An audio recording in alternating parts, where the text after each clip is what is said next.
Chemical कैसे DNA को damage करते हैं, केमिकल्स के ऊपर बात करते हैं। तीसरा है थर्ड केमिकल्स। अब ये वही केमिकल्स हैं जो आप फीड करते हैं, खाते हैं ना, फूड कलर्स आप खाते हैं, फूड कलर्स नुकसान पहुंचाते हैं। आप डिफरेंट मेडिसिन लेते हैं, डाइक्लोफेनिक सोडियम, डाइक्लोफेनिक पोटाशियम, प्रोगैबलिन है, गाबापेंटिन है, पैरासीटामोल या मसल रिलैक्सेंट की सूरत में नेब्रल फोर्ट है, वारेन है, या फिर मोटार है आपके पास, ठीक है ना। ये डिफरेंट किस्म की ये मेडिसिन आप यूज करते हैं, तो केमिकल्स का ज्यादा यूज नहीं करना चाहिए। फिर आप ये कलर्स यूज करते हैं डिफरेंट किस्म के, तो ये नहीं यूज करने चाहिए ना। केमिकल भी क्या करता है, डैमेज करता है डीएनए के डुप्लेक्स को और म्यूटेशन को काज करता है। केमिकल जो है वो अफेक्ट करता है डीएनए को 3 वेट्स में। देखें, केमिकल आर सम केमिकल कितने जी आर लाइक डीएनए न्यूक्लियोटाइड। कुछ केमिकल कैसे हैं, डीएनए न्यूक्लियोटाइड जैसे, and may be wrongly attached to the DNA. देखिए, न्यूक्लियोटाइड जैसे हैं लेकिन वो न्यूक्लियोटाइड नहीं होते, वो डीएनए के साथ अटैच हो जाते हैं। एमआरएनए आता है, एमआरएनए समझता है कि कोई जेनेटिकल मैसेज है, जिनकी वजह से अच्छा वो डीएनए के साथ जब अटैच हो गए तो वहां पे डीएनए की जो न्यूक्लियोटाइड की सीक्वेंस है वो तो चेंज हो गई, एमआरएनए कॉपी कर लेता है, तो कॉपी करने की वजह से क्या हो जाता है, रॉन्ग मैसेज हो जाता है। फिर देखें certain chemical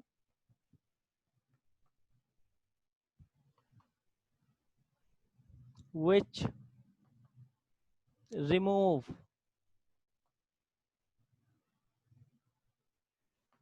amino group from adenine और साइटोसाइन। कुछ केमिकल क्या करते हैं, एडेनाइन और साइटोसाइन से किसको रिमूव कर देते हैं, अमाइनो ग्रुप को। जब एडेनाइन और साइटोसाइन से अमाइनो ग्रुप रिमूव हो गया तो न्यूक्लियोटाइड की केमिकल कंपोजिशन चेंज हो गई। न्यूक्लियोटाइड की केमिकल कंपोजिशन चेंज हुई तो डीएनए की ऑटोमेटिकली केमिकल कंपोजिशन चेंज हो गई, और जब डीएनए की केमिकल कंपोजिशन चेंज हुई तो पर्टिकुलर न्यूक्लियोटाइड रहे नहीं, तो एमआरएनए रॉन्ग न्यूक्लियोटाइड को क्या करता है, कॉपी कर लेता है। मतलब chemical composition of DNA change हो जाएंगी ना जब अमाइनो ग्रुप एडेनाइन और साइटोसाइन से रिलीज होंगे, तो डीएनए की केमिकल कंपोजिशन बदल गई। देखिए, तभी देखिए सबसे ज्यादा आजकल जो केमिकल यूज हो रहा है वो मिल्क के अंदर यूज हो रहा है, यूरिया की सूरत के अंदर, ठीक है। और उसको जो है ऑक्सीटॉक्सिन लगाया जा रहा है इंजेक्शन, जिससे मेमोरी ग्लैंड से मिल्क की सिक्रेशन क्या होती है, बढ़ जाती है, और फिर जो मिल्क आप पीते हैं उसमें ऑक्सीटॉक्सिन होता है, और ऑक्सीटॉक्सिन क्या करता है, अर्ली मैच्योरिटी पैदा कर रहा है बच्चों के अंदर। यानी कि आप देखें 10 साल की 9 साल की बच्ची है, मेंस्ट्रुअल साइकिल स्टार्ट हो जाएगा उसके अंदर, ठीक है। अर्ली मैच्योरिटी पैदा कर देता है उनके अंदर, कुछ ऐसे पार्ट्स बॉडी के जिनके अंदर, यानी कि जिनके साइज इंक्रीज होते हैं एक पर्टिकुलर एज के अंदर, आउट ऑफ टाइम उनके अंदर ये पैदा कर देता है, ठीक है। क्योंकि ऑक्सीटॉक्सिन तो रिलीज ही जब होता है जब आपके अंदर क्या होता है, प्रेगनेंसी होती है, ड्यूरिंग प्रेगनेंसी के दौरान, या प्रेगनेंसी जब क्या होता है कि आपके पास यानी कि बर्थ ऑफ चिल्ड्रन होती है, तो ऑक्सीटॉक्सिन क्या करता है, मेमोरी ग्लैंड की कॉन्ट्रैक्शन को इंक्रीज करता है, जिसकी वजह से मिल्क की सिक्रेशन होती है, बेबी उसको फीड करता है। और एक ऐसी बच्ची या एक ऐसे यानी कि जो इमेच्योर उसके अंदर ऑक्सीटॉक्सिन आए, तो ये तो मसला बन जाता है। हिंदुस्तान के अंदर या साउथ एशिया में सबसे ज्यादा जो प्रोस्टिट्यूशन का काम होता है हिंदुस्तान में या बैंकॉक में या बांग्लादेश में होता है। या बच्चों को किडनैप करके उनको ऑक्सीटॉक्सिन देते हैं आर्टिफिशियल तरीके से, और जो बच्चियां होती हैं 8-10 साल में लुक लाइक 14-15 ईयर्स की दिखती हैं, फिर उनसे जो है प्रोस्टिट्यूशन के काम करवाए जाते हैं, उनको दुबई सप्लाई किया जाता है, यूएई सप्लाई किया जाता है, ये बहुत चल रहा है आजकल। तो मिल्क ये तो ना पिए भाई, प्योर मिल्क तो है ही नहीं, बेकार है, और उल्टा आप पीने के बजाय अपने अंदर कैंसर ट्यूमर पैदा करेंगे, केमिकल ले जाके स्टोन पैदा कर लेंगे, क्योंकि स्टोन जो किडनी में होता है उसके दो ही बेसिक रीजन है, एक पानी से हो जाएगा या मिल्क से हो जाएगा आपको, ठीक है। तो सर्टेन केमिकल अटैक हाइड्रोकार्बन, ठीक है, कुछ केमिकल क्या होते हैं वो अटैच हो जाते हैं हाइड्रोकार्बन के साथ में, ठीक है, hydrocarbon with nitrogenous basis, and damage the structure of DNA. ठीक है, अब आप केमिकल्स लेते हैं, उनमें क्या होते हैं, ये हाइड्रोकार्बन्स होते हैं, ये नाइट्रोजनियस बेसिस के साथ अटैच हो गए तो रॉन्गली अटैच हो जाएंगे, नाइट्रोजनियस बेसिस डीएनए क्या हो जाएगा, डैमेज हो जाएगा। ठीक है, तो मॉडर्न इंडस्ट्रियल सोसाइटीज के अंदर आपके पास producing and releasing many harmful chemicals in the environment which damage the DNA, these chemicals are called mutagens. ये केमिकल्स क्या कहलाते हैं, म्यूटाजेंस कहलाते हैं, म्यूटाजेन। ठीक है, या म्यूटाजेनिक इफेक्ट्स इनकी वजह से पड़ते हैं। अब कितने ज्यादा आप देखिए ऑटोमोबाइल यूज हो रहा है हमारे पास, रेफ्रिजरेटर को आप यूज कर रहे हैं, ठीक है, एसी आप यूज करते हैं, room spray, body spray use करते हैं, क्लोरोफ्लोरोकार्बन इनमें से रिलीज होता है, हेलॉन गैस रिलीज होती है, इंडस्ट्री से कार्बन डाइऑक्साइड रिलीज होता है, कार्बन मोनोऑक्साइड है, सल्फ्यूरिक एसिड है, सबका एटमॉस्फेयर में जा रहा है, हम गैसों से एक्सचेंज कर रहे हैं ना, तो हमारी नॉस्ट्रल के थ्रू एंटर हो रहा है, हमारी बॉडी में जा रहा है, वहाँ म्यूटेशन कॉज कर रहा है। हम कितनी मेडिकेशंस को यूज करते हैं, जरा पेन हुआ ली मसल रिलैक्सेंट ले ली, जरा पेन हुआ पैनाडॉल को यूज कर लिया, अगर साइड इफेक्ट्स पता चल जाए तो कभी भी यूज ना करें आप इनको। ओवन का इस्तेमाल तर्क कर दें, खत्म कर दें, ओवन को ना यूज करें। ओवन बड़े आपके अंदर स्लोली ग्रेजुअली कैंसर कॉज करता है। प्लास्टिक के बर्तन में कोई चीज गर्म करना छोड़ दें। प्लास्टिक लें तो मेलामाइन कंपनी का प्लास्टिक लें। पाकिस्तान में सिर्फ एक ही कंपनी डिनर सेट की ऐसी है, मेलामाइन, जो क्या करती है, बाय सैफनाइल फ्री प्लास्टिक के बर्तन बनाती है, और उसकी कॉस्ट भी ज्यादा है, उसका आपको डिनर सेट ही 8-10 हजार का मिलेगा तकरीबन, और ये लोकल आपको 4-5 हजार में मिल जाते हैं। तो कैंसर को घर लेके आ रहे हैं बजाय डिनर सेट खरीदने के। ग्लास का यूज ज्यादा से ज्यादा करें। पहले देखे ना, एक टाइम था मट्टी के बर्तन यूज होते थे, वो अच्छा वक्त था, फिर ग्लास आया, ग्लास कॉस्टली हो गया, प्लास्टिक उसका अल्टरनेट आ गया। अब प्लास्टिक आपने लैटेक्स और इन चीजों से बना लिया ना, वो नुकसान पहुंचा रहा है आपको। तो ग्लास सब में बेस्ट है, ग्लास ना नसीब हो, ना मिले, सबको ही मिल जाता है भाई, ना मिले तो फिर उसके मट्टी के बर्तन यूज कर लें, प्लास्टिक के बर्तन यूज करने से बेहतर है। अच्छा जी, चलें जी, ये खत्म। उसके बाद अब चलते हैं हम किसके ऊपर, सिकल सेल एनीमिया। ठीक है, सिकल सेल एनीमिया। देखिए, सिकल कहते हैं हुक लाइक शेप को, हुक, और एनीमिया कहते हैं डेफिशिएंसी को, किसकी, ऑक्सीजन की। अब देखिए, रेड ब्लड सेल्स जो है ना, रेड ब्लड सेल्स, उनकी नॉर्मल शेप कैसी होती है, राउंडेड, राउंडेड शेप होती है उनकी, राउंडेड शेप होती है। जब राउंडेड शेप है तो इजली वे में ये क्या कर पा रहे हैं, राउंडेड शेप है तो इजली वे के अंदर ये क्या कर पा रहे हैं, ऑक्सीजन को एब्सॉर्ब कर पा रहे हैं। अब इनकी जो राउंडेड शेप है, मैंने कहा आपकी बॉडी के कई कैरेक्टर्स हैं, इनकी जो राउंडेड शेप है इसको मेंटेन किसने किया है, जीन्स ने। और वो जीन्स क्या है, डोमिनेंट जीन्स है। वो जीन्स क्या है, डोमिनेंट। भाई, रेड ब्लड सेल्स के या ब्लड ग्रुप के जो जीन्स हैं वो किस पे पाए जाते हैं, क्रोमोसोम नंबर, याद रखिएगा, 11 के ऊपर। क्रोमोसोम नंबर 11 के ऊपर क्या होता है, ब्लड ग्रुप के जीन्स पाए जाते हैं। तो याद रखिएगा, इनकी जो शेप, राउंडेड शेप है, ये मेंटेन की हुई है एक पेयर ऑफ जीन्स ने, एलील ने, और वो पेयर ऑफ एलील में एक डोमिनेंट है और दूसरा क्या है, रेसेसिव है। तो शेप राउंडेड मेंटेन हो रही है इनकी, कैसे हो रही होगी भला, उस क्रोमोसोम नंबर 11 पे जो जीन्स हैं उनको कॉपी कर रहा होगा एमआरएनए, प्रोटीन, एंजाइम, वो एंजाइम इनकी राउंडेड शेप को मेंटेन रखते हैं। अब अगर वो जीन डैमेज हो जाए, उनमें म्यूटेशन पैदा हो जाए, तो इनकी शेप कैसी हो जाएगी, हुक लाइक शेप हो जाएगी, हुक लाइक। इस हुक लाइक शेप को आप किसका नाम देते हैं, इसी हुक लाइक शेप को हम नाम देते हैं, सिकल का नाम देते हैं, सिकल। और जब ये हुक लाइक शेप हो गई तो they can not absorb oxygen, they can not absorb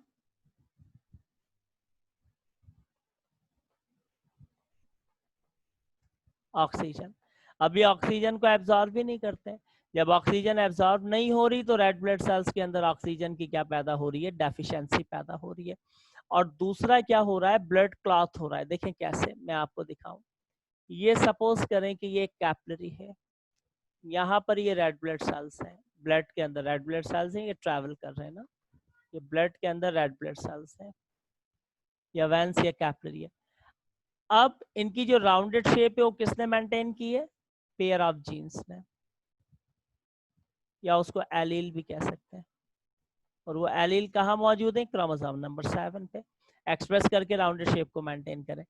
अगर इस पेयर ऑफ जीन में क्या हो जाए, म्यूटेशन हो जाए, तो पर्टिकुलर प्रोटीन या एंजाइम नहीं बनेंगे, इसकी शेप कैसी हो जाएगी? हुक लाइक शेप हो जाएगी। देखें इस तरीके से हुक लाइक शेप हो गई। और जब हुक लाइक शेप हो गई तो अब आप देखें ये इस कैपिलरी के अंदर, अब आप देखें ये इस कैपिलरी के अंदर, जी मैंने 11 ही तो बोला है, और सॉरी सॉरी 11 मेरी मिस्टेक, सॉरी दिमाग चल रहा है ना, सुबह से 10वीं 11वीं क्लास ही है मेरी।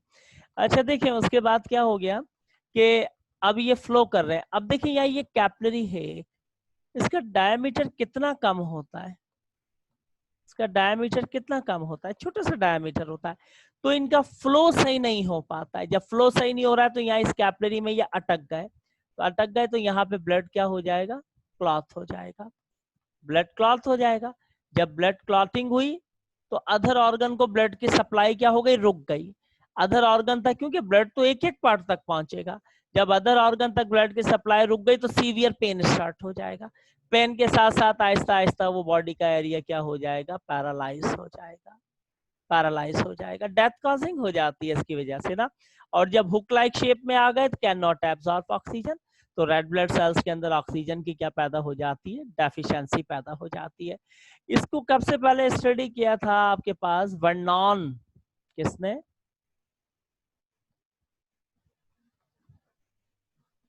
Vernon इंग्राम, Cambridge university in England में। किसमें? कैम्ब्रिज यूनिवर्सिटी इन इंग्लैंड में इसको स्टडी किया गया था। तो बहरहाल ये जो सिकल सेल एनीमिया है ये होता है किसकी वजह से है? Due to the mutation in genes. इसके अंदर में देखें, it cause due to mutation in genes. These genes control the shape of red blood cells. ये जीन्स रेड ब्लड सेल्स की शेप को एब्जॉर्व करते हैं, और जब राउंडेड होंगे तो ऑक्सीजन को एब्जॉर्व कर लेंगे। शेप चेंज हो गई तो they absorb in very less amount of oxygen, बहुत लेस अमाउंट में ऑक्सीजन को एब्जॉर्व कर पाते हैं। तो देखिए ऐसे में ना, ऐसे में क्या होता है कि मैंने कहा कि sickle cell anaemia disease is controlled by recessive genes. Recessive genes क्या करते हैं? Control sickle cell anaemia. Sickle cell anaemia को कौन कंट्रोल कर रहे हैं? Recessive genes. कैसे? जैसे सपोज करें ना, मैं कहता हूँ ये कैपिटल आर और ये आर, ये दो जीन्स हैं, ये एक तो रेसेसिव है लेकिन ये डोमिनेंट चल रहा है, लेकिन जब ये दोनों ही क्या होगा? रेसेसिव हो गए, तो ऐसे में आपकी बॉडी में क्या हो गया? सिकल सेल एनीमिया हो गया। एक डोमिनेंट और एक रेसेसिव हो तो चल जाता है, लेकिन दोनों ही रेसेसिव हो गए, तो ऐसी सूरत के अंदर आपके पास ये नेक्स्ट जनरेशन में भी ट्रांसफर हो जाते हैं। नेक्स्ट जनरेशन में भी देखें ट्रांसफर हो जाएंगे ना, और नेक्स्ट जनरेशन में भी इनहेरिटेंसली तौर के ऊपर ये पैदा होगा। पर्सन ऑफ द बॉडी में एक्सपायर इन दिस डिसऑर्डर।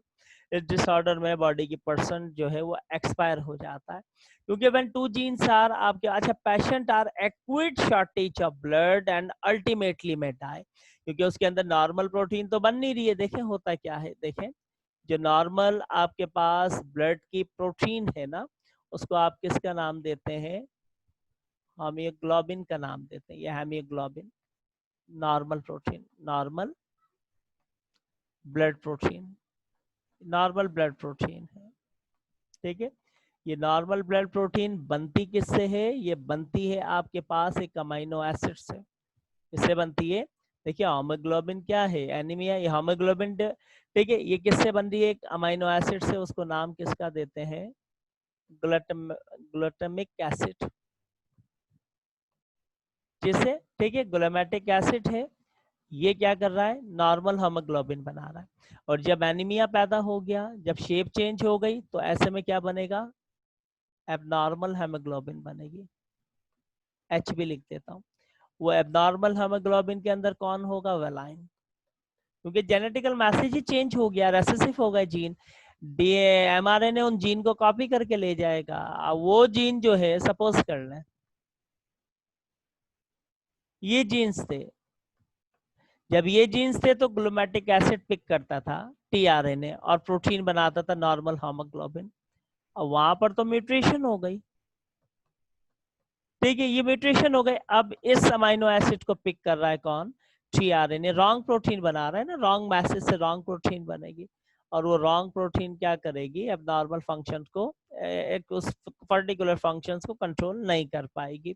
तो बहरहाल सिंपल है, कोई ऐसी कॉम्प्लिकेटेड चीज नहीं है। रेड ब्लड सेल्स की शेप को जो मेंटेन रखते हैं ना, उन जीन में म्यूटेशन होती है, जिसकी वजह से सिकल शेप में आ जाते हैं, ऑक्सीजन को एब्जॉर्ब नहीं कर पाते। तो ऐसे में रेड ब्लड सेल्स के अंदर रेड ऑक्सीजन की डेफिशिएंसी पैदा हो जाती है, और हुक लाइक शेप में आने की वजह से ब्लड क्या होना शुरू हो जाता है, क्लॉट होना शुरू हो जाता है, ऑर्गन भी पैरालाइज हो जाते हैं, ठीक है।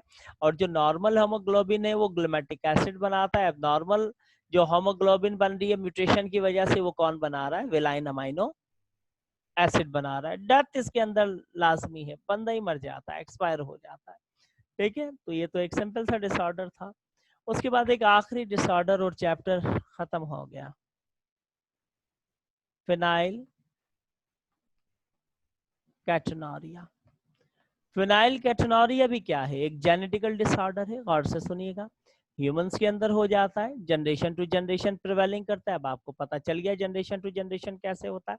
अच्छा, ये भी किसकी वजह से हो जाता है, due to mutation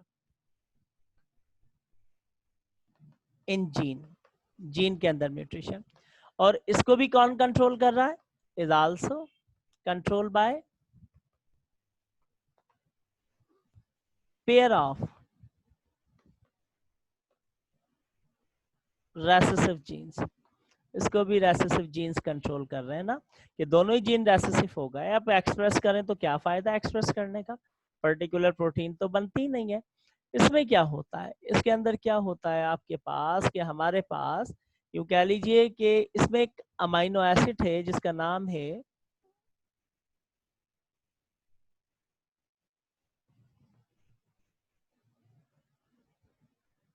phenyl aniline. ये एक अमाइनो एसिड है, ये हमारी मेरी आपकी सबकी बॉडी में फिनाइल एनालाइन बनता है ना। लेकिन हमारा जो डीएनए है ना बेटा, उस डीएनए पे मौजूद है एक जीन, उस जीन को कॉपी करता है एमआरएनए और बनाता है एक प्रोटीन। और जो प्रोटीन है वो है एक एंजाइम,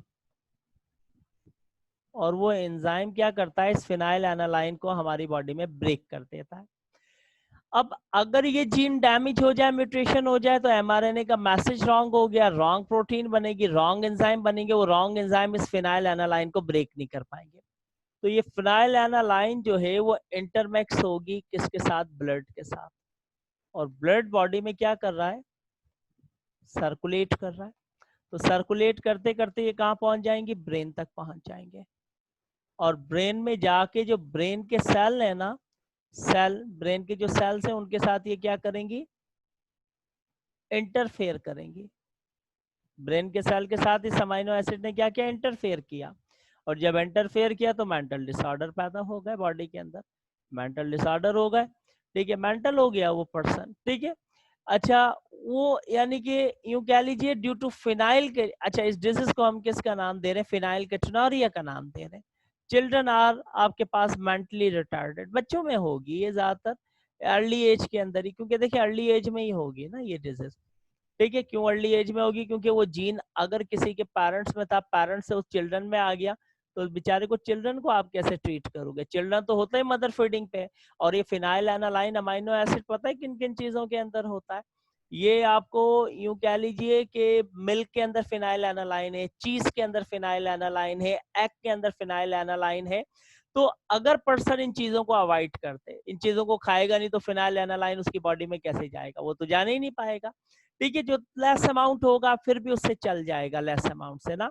तो इन चीजों को अवॉइड करें, अगर इन चीज़ों को अवॉइड करें तो इस डिजीज को कंट्रोल किया जा सकता है और बंदा जो है 30 ईयर की एज तक सरवाइव कर सकता है, क्योंकि 40 के बाद इम्यूनिटी तो आपकी डिक्रीज होने लग जाती है, आपका विल पावर खत्म होना शुरू हो जाता है, फिर उसके बाद आप सरवाइव नहीं कर सकते। अगर अर्ली स्टेज पे हो गई किसी बेबी को, यंग डेवलपिंग चाइल्ड को पेरेंट्स से चिल्ड्रन में आ गई, वो तो बेचारा डिपेंड ही मदर फीडिंग के ऊपर करता है, उसकी तो डाइट ही मिल्क है माँ का, उसके अंदर एंटीबॉडीज हैं, उसके अंदर ये अमाइनो एसिड फिनाइलएनालाइन आ रहा है। अब वो फिनाइलएनालाइन बेचारा कैसे ट्रीट करेगा, वो तो जिंदा ही नहीं रह सकता ना। अब आप कहें जी उसको सिरिलैक्स दे दें, उसको कोई और गिजा दे दें, तो उसके स्टोमक में एसिड तो अभी बन ही नहीं रहा है जो फूड को डाइजेस्ट करेगा जा करके। तो अब आप देखिए अक्सर बच्चे मिल्क को भी निकाल देते हैं योगर्ट्स की फॉर्म के अंदर, वोमिटिंग कर देते हैं, वही उनको नहीं डाइजेस्ट हो पाता है। अगर आप उनको डब्बे का दूध दें, देखिए लूज मोशन स्टार्ट हो जाते हैं उनको जा करके, वो सूट नहीं कर पाता है, क्योंकि उस डब्बे के दूध में इतने न्यूट्रिएंट्स होते हैं कि उसके स्टोमक में एसिड नहीं बन रहा है जो न्यूट्रिएंट को डाइजेस्ट कर पाए, तभी तो डॉक्टर रिकमेंडेड करता है वो आपको मिल्क वगैरह। तो बहरहाल, तो अब वो बेचारा जो अर्ली चाइल्डहुड में बेचारे के अंदर ये डिसऑर्डर आ गया, वो तो मर जाना है, वो कैसे सरवाइव करेगा, वो तो सरवाइव ही नहीं करेगा। तो आप अगर यूं कह लें कि अर्ली यानी कि एज में आ गया तो सरवाइव नहीं होगा, at the age of 30 year तक अगर ये एडल्ट में आ गया तो वो 30 ईयर तक सरवाइव करेगा, उसके बाद एडल्ट भी एक्सपायर हो जाएगा। और वो भी एडल्ट कैसे यानी कि सरवाइव करेगा 30 ईयर तक, वो चीज को, मिल्क को, एग को, इन चीजों को खाना क्या कर देगा, खत्म कर देगा, क्योंकि इनमें फेनाइल एनालाइन अमाइनो एसिड है और इसका ब्रेक होना जरूरी है। अगर ये ब्रेक ना हो तो ब्लड के साथ इंटरमिक्स होता है और ब्लड के जरिए ब्रेन तक जाके ब्रेन सेल में इंटरफेरेंस करता है, जिसकी वजह से मेंटल डिसऑर्डर पैदा होते हैं। ये मुझ में, आप में, सब में है, लेकिन मुझ में, आप में, हम सब में जीन है एक, वो जीन एक्सप्रेशन का एमआरएनए उसको कॉपी करके प्रोटीन बना रहा है, और प्रोटीन एंजाइम है, वो एंजाइम उसको क्या कर देते हैं, ब्रेक कर देते हैं। ठीक है जी, चलें जी, यहाँ पर ये चैप्टर आपका क्या हुआ, ओ माय गॉड, खत्म हो गया। कल इंशाल्लाह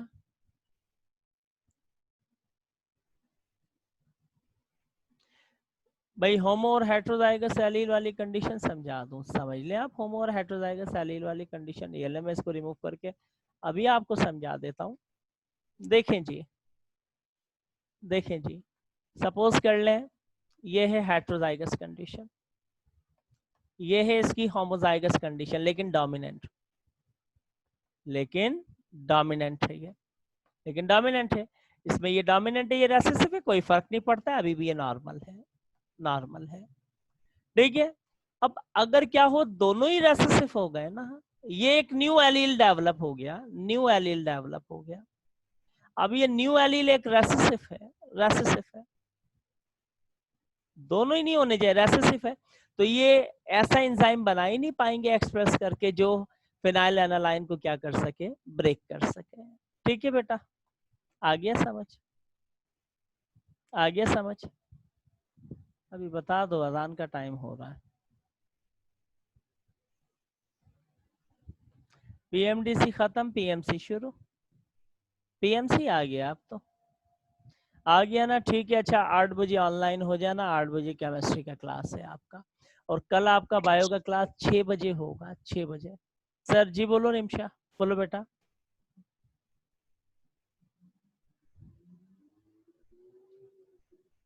जल्दी बोले।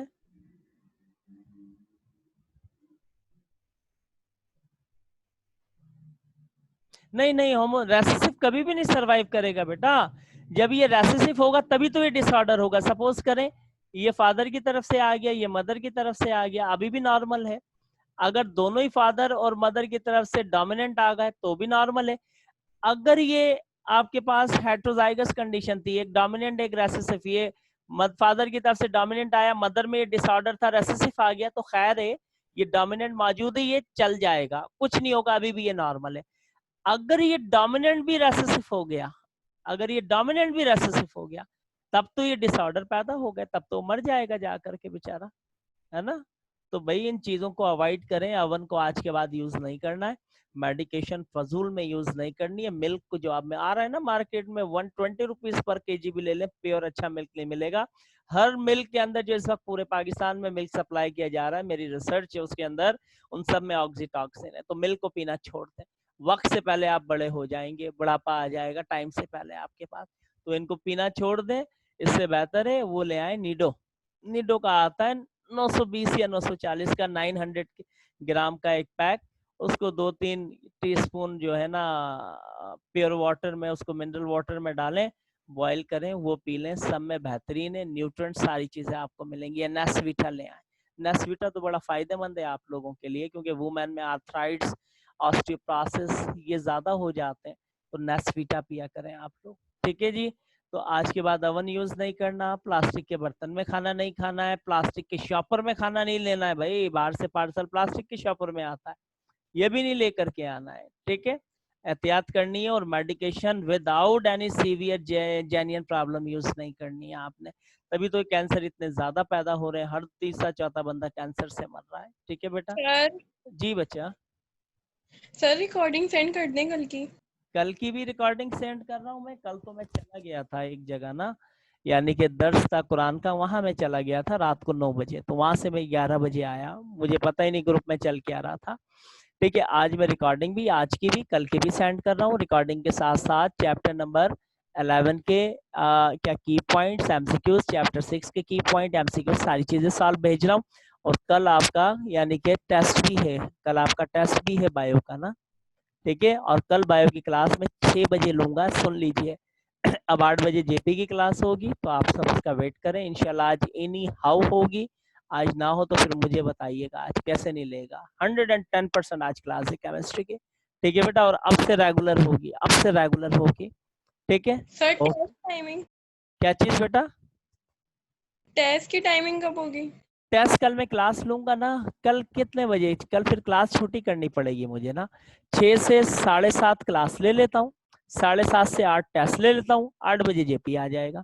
वो अब कोई एग्जैक्ट टाइम पे तो आएगा नहीं, जेपी 2-4 मिनट ऊपर ही होंगे, तो 7:30 से 8 हम टेस्ट ले लेते हैं। ठीक है। ठीक है, कल 6 से 7:30 क्लास होगी, 7:30 से 8 टेस्ट होगा, 8 बजे फिर केमिस्ट्री की क्लास होगी कल दोबारा। और आज भी 8 बजे क्लास है, ऑनलाइन हो जाइएगा, बाकी मैं ग्रुप में आज मौजूद हूँ, देख रहा हूँ। ठीक है ना, बेफिक्र हो जाए आप। ठीक है जी। ओके, अल्लाह हाफिज, नमाज पढ़ें, अल्लाह हाफिज।